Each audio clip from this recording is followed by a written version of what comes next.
Chapter 7, 9 p.m.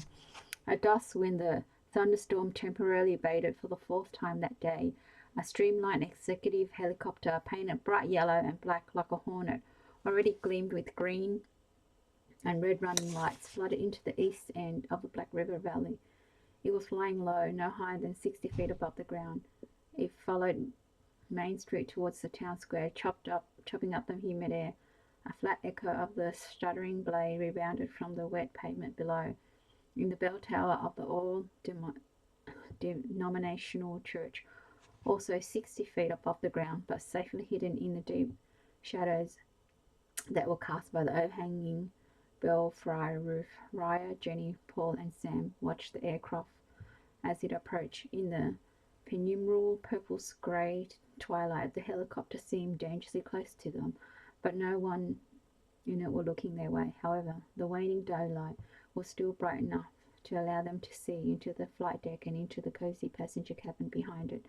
Two men besides the pilot, Sam said. At the square, the helicopter hovered for a moment, then swept across the municipal building and settled into the parking lot, 10 yards from the spare police car. As the evening quietude returned in the aircraft's wake, Jenny said, "Do you think those men are connected with Salisbury?" "No doubt about it," Sam said. "Government?" Paul said. "No." "I agree," Sam said almost happily. "Even the president's chopper is military style on the outside, although probably not on the inside. The government doesn't use sleek little executive machines like that yellow and black job." "Which doesn't rule out the government's having a part in this," Paul said. "Oh, certainly not." "It doesn't rule out anything," Sam said, "but it's a good sign." "What now?" Raya asked. "Now we watch and wait," Paul said, his eyes fixed on the white brick municipal building. "Just wait, watch and wait." The damp air still held an unpleasant stank of the helicopter's exhaust fumes. Up in the mountains, thunder rumbled menacingly. Lightning arched between two of the higher peaks, as if they were terminals in Frankenstein's laboratory. To Paul, time seemed almost at a standstill. Each minute ticked on and on. Each second was like a tiny bubble of air rising slowly through the bottle of glucose on the intravenous feeding rack that he had watched for hours after leaden hours at Annie's hospital bedside. Finally, at 9:20, two cars came from Main Street, from the municipal building, the second police cruiser and a 1-year-old Ford LTD. The four headlamps sliced open the crescent darkness, half a block beyond the church. They parked at the curb in front of the general store. Bob Thorpe and two men with handguns climbed out of the squad car. For a moment they stood in the splash of amber white light from the LTD, and then they went up to the porch steps and disappeared beneath the veranda roof. Three men got out of the second car. They left the engine running and the doors open. They didn't follow Thorpe. They remained at the LTD because they were standing behind their headlights. They were there for the most part in darkness. Paul couldn't tell if they were armed or not, but he knew for certain who they were. Salisbury and the two passengers from the helicopter. "Do you want to go down there and take them now?" Paul asked Sam. "While they have their backs to us. Too risky. We don't know if they got guns. They might hear us coming, and even if we did catch them by surprise, one of them would get away, sure as hell. Let's wait a bit." At 9:35, one of Bob Thorpe's deputies came down the porch steps and joined the three men at the second car. They talked, possibly argued for a few seconds. The deputies remained at the LTD while Salisbury and his associates mounted the steps in the general store. 9:50 p.m. Turning away from the bookshelves in Sam Edison's study, Dawson said, "All right then, now we understand how they might have pieced it together. Ogden, do they know the code phrases?" Shocked by the question, Salisbury said, "Of course not.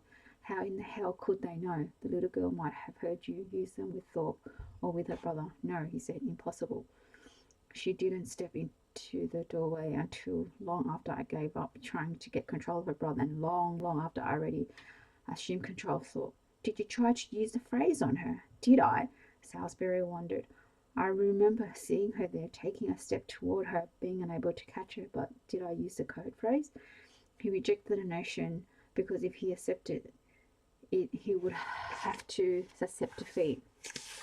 Complete destruction. "No," he told Dawson. "I didn't have time to use the phrase. I saw her. She turned and ran. I ran after her, but she was too fast." "You're absolutely certain?" "Absolutely." regarding Salisbury with unvarnished disgust. The general said, "You should have foreseen this development with Edison. You should have known about this library, this hobby of his. How in the hell could I foresee any of it?" Salisbury asked. His face was flushed. His myopic eyes seemed to bulge even more than usual behind his thick glasses. "If you had done your duty," Salisbury said scornfully. Half of his anger was generated by his fear, but it was important that neither Dawson nor Klinger see that. "This isn't the stinking military, Ernest. This isn't the army. I'm not one of your oh so humble enlisted men." Klinger turned away from him, went to the window and said, "Maybe we'll all be better off if you were."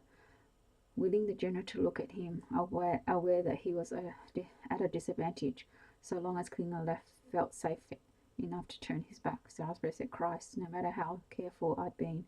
"That's enough," Dawson said. He spoke softly, but with such command that Salisbury stopped talking, and the general looked away from the window. "We haven't time for arguments and accusations.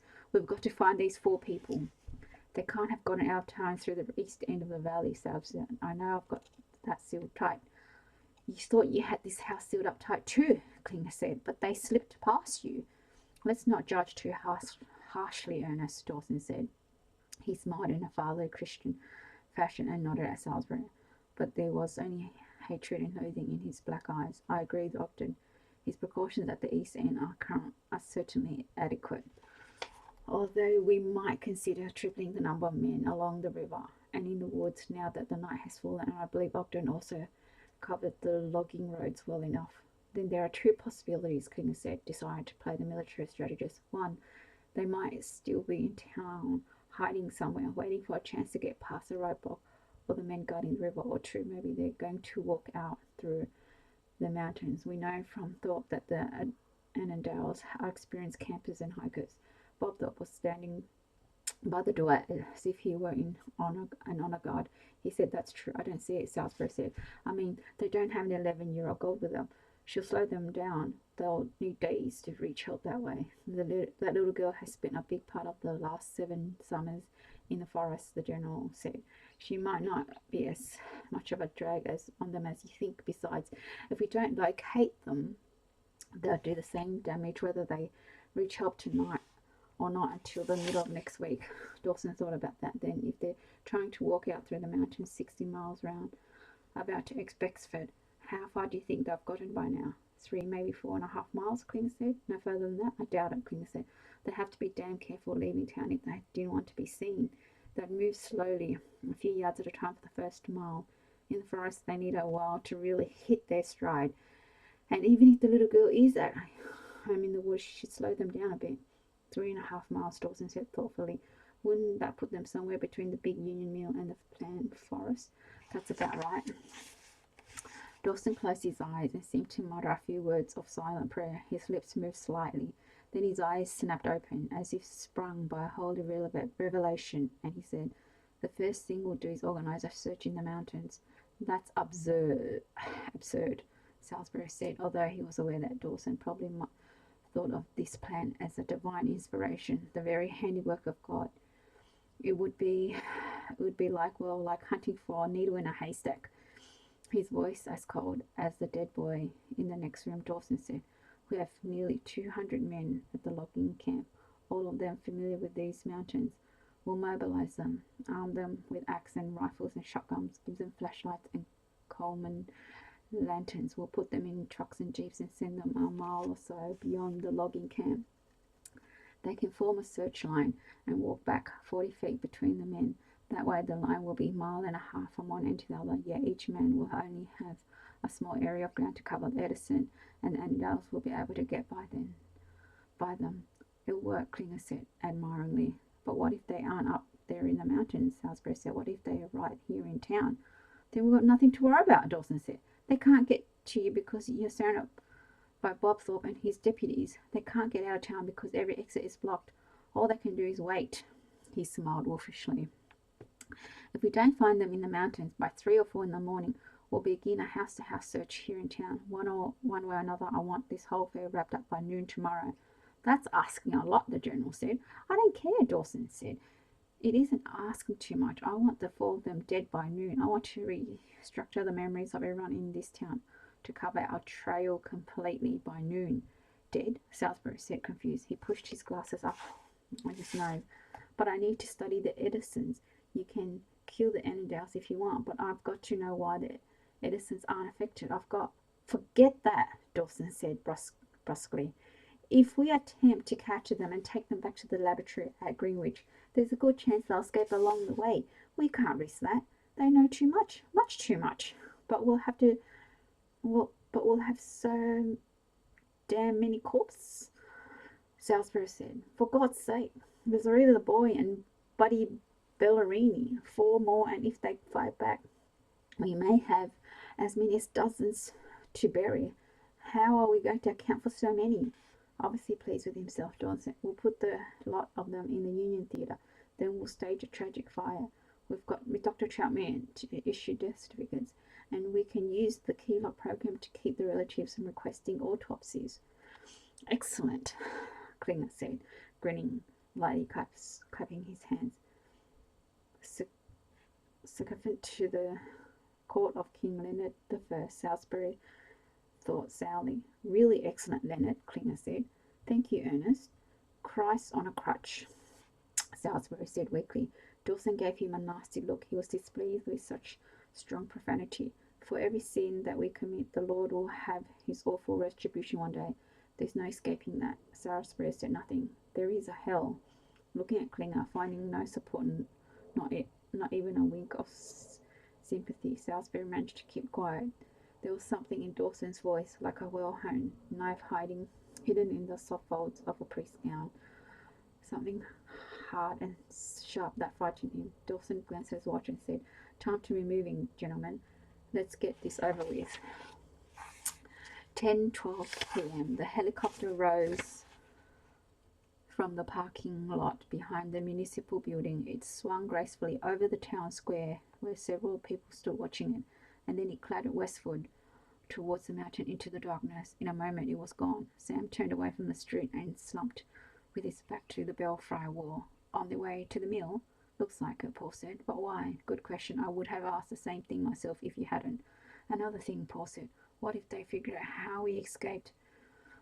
What if they realize we know the code phrase? That's not very likely. But if it's the case, I wish I knew, Sam said worriedly. He sighed. But remember that even under the worst circumstances, it's just us against them. If they realize how much we know, we lose the advantage of surprise, but they've lost the advantage of an army of programmed bodyguards, so it balances out. Jenny said, "Do you think both of Salisbury's friends are aboard the helicopters?" Sam held his revolver before him.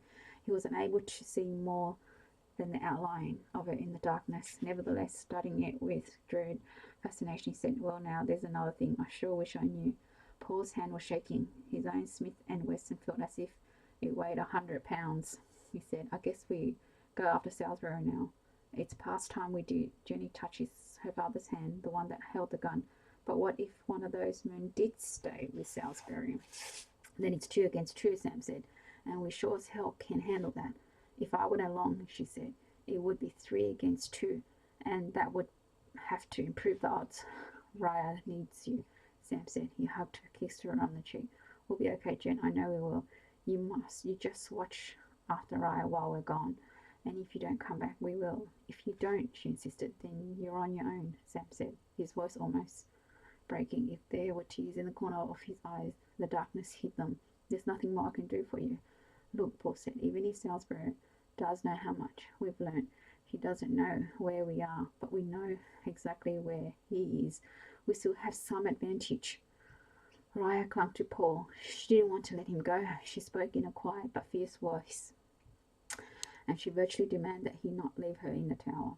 He stroked her dark hair, held her tight, spoke softly to her, calmed and reassured her as best he could, and at 10:20 he followed Sam down the tower stairs. Chapter 8. 10:20 p.m. Phil Karkoff, the proprietor of Black River's only service station and garage, and his girlfriend Lola Tabak tried to leave town a few minutes past 10 o'clock. As programmed, the deputies who manned the roadblock sent them to the municipal building to have a talk with Bob Thorpe. The mechanic was soft-spoken, courteous, and obviously he liked to think of himself as a model citizen. He was a tall, broad-shouldered, red-haired man in his middle 30s. His good looks were marred only by a bulbous and somewhat misshapen nose that appeared to have been broken in more than one flight. He was an amicable man with a ready smile, and he was most anxious to help the chief of police in any way that he could. After he opened the two of them with the code phrase and spent a minute interrogating them, Salisbury was satisfied that Kharkov and Lola Taper were properly programmed. They hadn't been trying to escape. They hadn't been anything out of the ordinary in town today. They had only been going to a bar in Bexford for beer and sandwiches. He sent the mechanic home and told him to stay there for the rest of the night. The woman was another matter altogether. Child woman was a better word for her, he thought. Her silvery blonde hair hung to her narrow shoulders and framed a face of childlike beauty. Crystalline green eyes, a perfect clear and milky complexion with a light cinnamon-like dusting of freckles across her cheekbones, an upturned pixie nose, dimples, a blade, straight jawline, and round little chin. Every feature was delicate and somehow bestowed naivety. She stood perhaps 5 feet 2 and weighed no more than 100 pounds. She seemed fragile, yet in her red and white t-shirt, sans bra and blue jean shorts, she presented a strikingly desirable, quite womanly figure. Her breasts were small, high-set, accentuated by extremely thin waistline. The nipples delectably silhouetted through thin material of the t-shirt.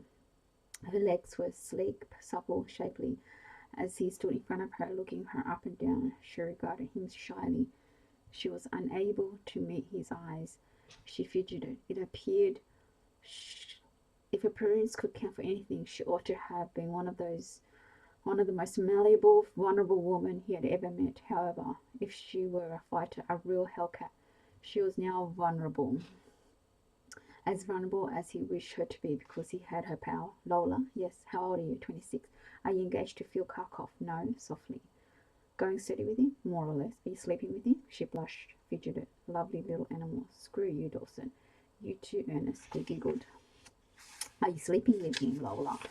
Almost inaudibly. Do I have to say? You must tell the truth. Yes, she whispered. You're sleeping with him? Yes. How often? Oh, every week. Speak up. Every week, little minx. Are you going to hurt me? He laughed. Once a week? Twice? Twice, she said. Sometimes 3.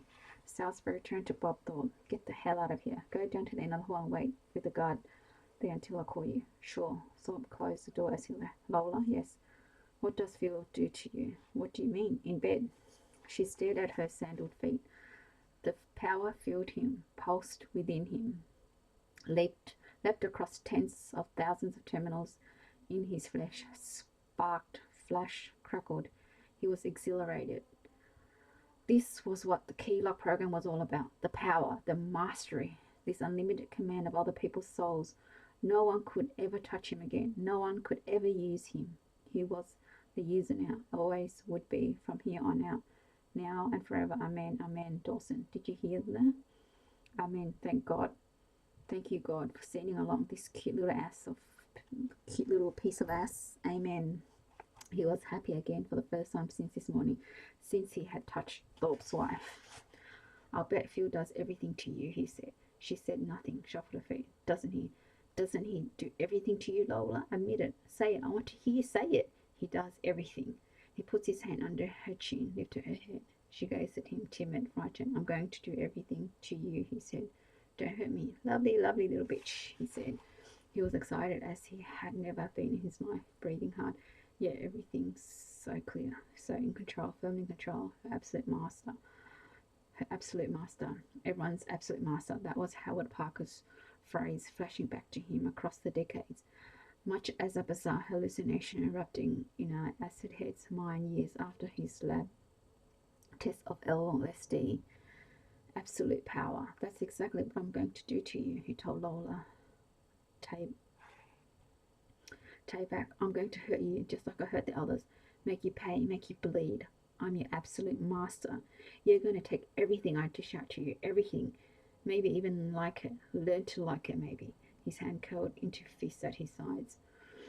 The pilot flew the helicopter in a wide circle around the logging camp, searching for the best place to set down between the scattered lights from the buildings. In the passenger cabin, Dawson broke an extended silence. Ogden has to be eliminated. Klinger has no difficulty accepting that judgment, of course. He's untrustworthy, unstable. But if we eliminate him, the general said, can we continue with the plan? Everything that Ogden has learned is in the Greenwich computer, Dawson said. The research was beyond us, but we can use the finished product well enough. Hasn't he encoded his data? Naturally. But the day after the computer was installed, long before Ogden began to use it, I had my people program it to decode and print out any data that I requested, regardless of how the request was phrased, regardless of passwords or number keys or other security devices that he might use to limit my access to the information. The helicopter hovered, descended. When do we deal with him? You deal with him, Dawson said. Me, or do I program someone to do it? Do it yourself. He can deprogram anyone else, Dawson smiled.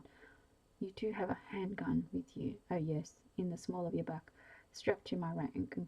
Marvelous. Back to the original question, Klinger said. When do I eliminate him? Tonight, within the hour if possible. Why not? Back in Greenwich. I don't want to bury him on the estate. That's taking too great a chance. What will we do with the body? Bury it here in the woods. The helicopter touched ground. The pilot shut off the engines. Overhead, the rotors coughed and slowed down. A welcome silence gradually replaced the racket they had made. Klinger said, you intend for him to just disappear off the face of the earth? That's correct. His vacation ends in the 5th of next month. That's when he's due back at the Brockett Institute. He's a punctual man. The morning of the 5th, when he doesn't show up, there's going to be some commotion. They'll come looking for him. They won't come looking in Black River. There's nothing at all to connect Odin with this place. He's supposed to be vacationing in Miami. There's going to be a very quiet and very big manhunt, Klinger said. Pentagon security people, the FBI. Unbuckling his seatbelt, Dawson said, and there's nothing to connect him with you or me. Eventually, they'll decide that he went over to the other side, defected. Maybe, definitely. Dawson opened the door. Do I take the chopper back to town? Klinger asked. No, he might hear you coming and suspect what you're there for. Take a car or jeep from here, and you'll better walk the last few 100 yards. All right. And Ernest, yes. In the amber cabin light, Dawson's $500 apiece kept teeth gleamed in a broad and dangerous smile. There seems to be light behind his eyes. His nostrils were flared. A wolf on the trail of a blood scent. Ernest, don't worry so much. Can't help but we're destined to survive this night, between the battle and all those battles that will come after it, Dawson said with solemn conviction. I wish I could be as confident of that as you are, but you should be. We're blessed, my friend. This entire enterprise is blessed, you see. Don't you ever forget that, Ernest. He smiled again. I won't forget, Klinger said, but he was reassured more by the weight of the revolver at his ankle than by Dawson's word. Straining to hear any sound other than their own footsteps, Paul and Sam left the church by the rear door and crossed the open field to the riverbank. The high grass was heavy with rain. Within 20 yards, Paul's shoes and socks went through to his skin. The legs of his jeans were soaked almost to the knees. Sam located a footpath that traversed the bank of the river at a 45-degree angle. Every groove and depression in the earth had been transformed into a puddle. The way was exceedingly muddy and slick. They slipped and slid and waved their arms to keep their balance. At the bottom of the path, they came onto a 2-foot wide rocky shelf. On the night, the river rolled and gurgled, filled the darkness with syrupy sound. A wide ebony strip, which at the hour of the night looked like crude oil rather than water. On their left, the bank of the river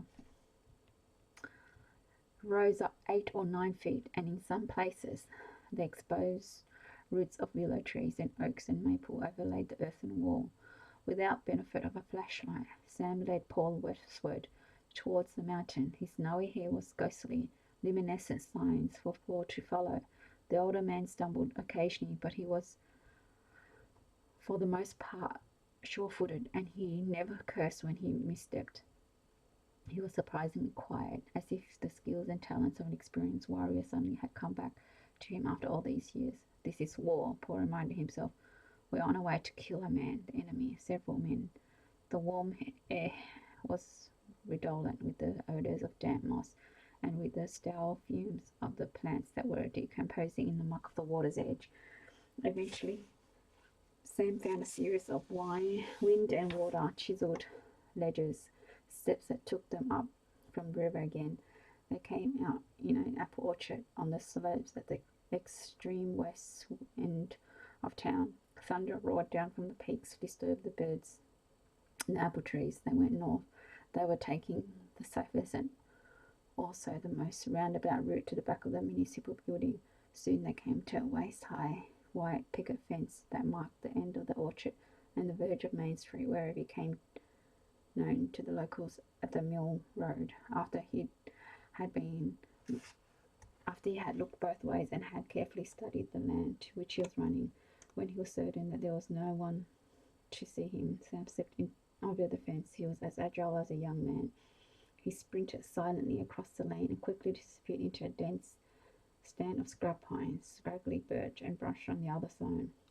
Paul tucked his revolver into his belt, put both hands on the fence, looked up and down the street as Sam had done, but was suddenly arrested by a severe spell of uncontrollable shivering. His stomach twisted and he was short of breath. He tried to tell himself that the shakes were caused by his wet feet, but he knew that wasn't true. The night was warm, his feet were wet but not too cold. He was shivering for only one reason, because he was going to kill a man, or be killed. That was a possibility. He felt sick, dizzy.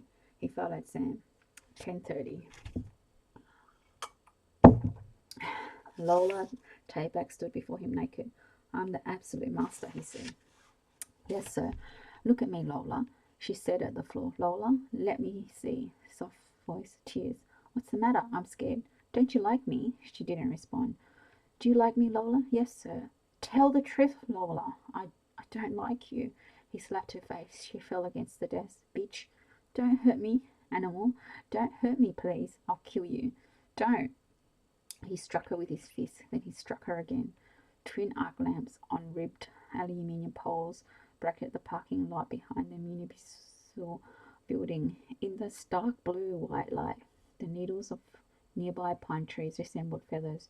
The lamps made the wet macadam shine like molten tar and transformed the puddles into broken mirrors. It glinted coldly on the windshields of several automobiles, including the town ambulance and the spare police cruiser. When Sam opened the rear door of the building and Paul stepped into the first floor corridor, two men looked up in surprise. Bob Thorpe reached for the revolver in the holster at his hip. The other man, a uniformed deputy, raised his shotgun. I am the key, Paul said quickly. They both said, I am the lock. Speak softly. They nodded. Bob, leave your gun in the holster. All right, and you, put down the shotgun. The deputy obeyed. Opening these men, using them, pushing buttons deep within their minds, Paul felt neither triumph nor the exhilaration of command. Instead, aware that their lives and sanity and dignity were in his hands, he had an almost overpowering sense of solemn responsibility, and for a moment he was paralyzed by it. Sam opened the first door on the right, switched on the overhead fluorescent light, and ushered everyone into a file room. 10:36 p.m. Tat, tat, tat. Salisbury knuckles were skinned. His hands were covered with thin gloves of blood, his blood and hers. He took a Smith & Wesson .38 police special from the fireman's cabinet behind Thorpe's desk. He located a box of shells on top of the shelf and loaded the handgun. He returned to Lola Tayback. She was on the floor in the center of the room, laying on her side with her knees drawn up. Both her eyes were bruised and swollen.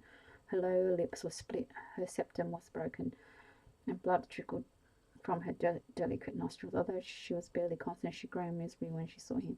Poor Lola, he said sympathetically. Through the thin slits of her swollen eyes, she watched him apprehensively. He held the gun to her face. She closed her eyes. With the barrel of the .8, he drew circles around her breast and prodded her nipples. She shuddered. He liked that. The file room was a cold, impersonal place. The fluorescent stripe lighting, institutional green walls, yellow Venetian blinds, rank on rank of grey metal cabinets, and brown tile floor made it perfect place for an interrogation. Sam said, Bob, this isn't anyone in your office right now? Yes, a couple of people. Who? Lola teabagging him. Who is him? I don't know. You don't know his name? Gee, I guess not. Is it Salisbury? Thorpe shrugged. Is he a somewhat chubby man? About 40 pounds too heavy, Thorpe said. And he wears very thick glasses. Yes, that's him. And he's alone with Lola? Like I said. You're certain of that? Sure. Paul said. And his friends? What friends? Thorpe asked. In the helicopter. They aren't here. Neither of them. Where are they? I don't know. Are they at the mill? I don't know. Will they be back? I don't know that either. Who are they? I'm sorry, I don't know. Sam said, that's it then. We go after him, Paul asked. Right now. I'll hit the door first. I'm older, Sam said. I've got less to lose. I'm younger and faster, Paul said. Speed won't matter. He won't be expecting us, and maybe he will, Paul said. Reluctantly, Sam said, all right, you first, but I'll be damn close behind. Salisbury forced her to lie on her back. He parted her legs with one hand and put the cool steel barrel of the .38 between her silken thighs. He shivered and licked his lips. With his left hand, he slid his glasses up his nose. Do you want it? He asked angrily. Do you want it? Well, I'm going to give it to you, all of it. Every last inch of it. Do you hear me, you little bitch, little animal? Bust you wide open, going to truly and really give it to you. Paul hesitated outside of the closed door to the police chief's office when he heard Salisbury talking inside and knew that the man was unaware of the presence in the building. He threw open the door and went inside fast. Crouching, the big .35 Magnum shoved out in front of him. At first he couldn't believe what he saw, didn't want to believe what he saw. There was a badly beaten, naked young woman lying on the floor, spread-eagled, conscious but dazed, and Salisbury, face flushed, sweat filmed, spotted with blood, eyes wide, savage looking. He was kneeling over the woman, and he seemed like a troll, an evil and disgusting bug-eyed troll. He was pressing a revolver between her powerful eyes in a vile, grotesque imitation of a sex act. Paul was so mesmerized by the scene, so riveted by repulsion and outrage, that for a few seconds he forgot altogether that he was in terrible danger. Salisbury took advantage of Paul and Sam's inability to act. He stood up as if he had an electric shock, pointed his revolver and fired at Paul's head. The shot was a bit too high, an inch or two, no more than that. The bullet snapped into the wall beside the door. Chips of plaster rained down on Paul's shoulder. Still crouching, he pulled off two quick shots of his own.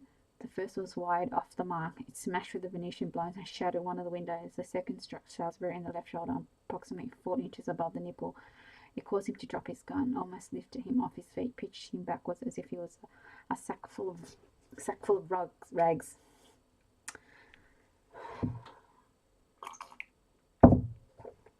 He was thrown to the floor by the impact of the bullet, and he slumped against the wall beneath the windows. He clutched his left shoulder with his right hand, but for all the pressure he applied, blood still streamed between his fingers. Pain pulsed rhythmically within him, deep within him, exactly as the power had once done. Tat, tat, tat. A man came towards him, blue-eyed, curly-haired. He couldn't see very well. His vision was blurred, but the sight of those bright blue eyes was sufficient to catapult him back in time, back to the memory of another pair of blue eyes, and he said, Parker. The blue-eyed man said, who's Parker? Don't tease me, Salisbury said. Please don't tease me. I'm not teasing. Don't touch me. Who's Parker? Please don't touch me, Parker. Me? That's not my name. Salisbury began to cry. The blue-eyed man took him by the chin and forced his head up. Look at me, damn you. Look at me closely. You hurt me bad, Parker. I am not Parker. For a moment the blazing pain subsided. Salisbury, not Parker. My name's Annandale. The pain blossomed again, but the past receded to its proper place. He blinked and said, oh, yes, Annandale. I'm going to ask you a lot of questions. I'm in terrible pain, Salisbury said. You shot me. You hurt me. That isn't right. You're going to answer my questions. No, Salisbury said adamant. None of them. All of them. You'll answer all of them. I'll blow your damn head off, the blue-eyed man said. Okay, do it. Blow my head off. That's better than losing all of it. That's better than losing the power. Who are those men in the helicopter? None of your business. Were they government men? Go away. You're going to die sooner or later, Salisbury. Oh, is that so? Like hell I am. You are. So save yourself some pain. Salisbury said nothing. Were they government men? Fuck off. The blue-eyed man reversed the revolver in his right hand, and he used the butt to wrap hard on Salisbury's right hand. The blow seemed to send jagged shards of glass through his skin knuckles, but that was the least of the pain. The shock was transmitted through his hand to and into the tender, bloody wound in his shoulder. He gasped. He bent over and almost vomited. Do you see what I mean, bastard? Where the government? I told you to fuck off.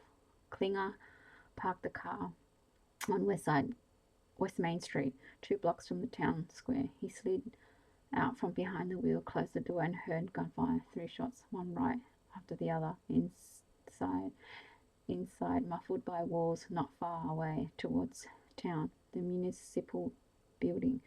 He stood very still and listened for at least a minute, but there was nothing more. He took a snub nose .32 Welby from the ankle holster and flicked off the safety. He hurried into the alleyway beside the Union Theatre, taking a safe, if circuitous route to the back door of the ministerial building. Thanks for listening.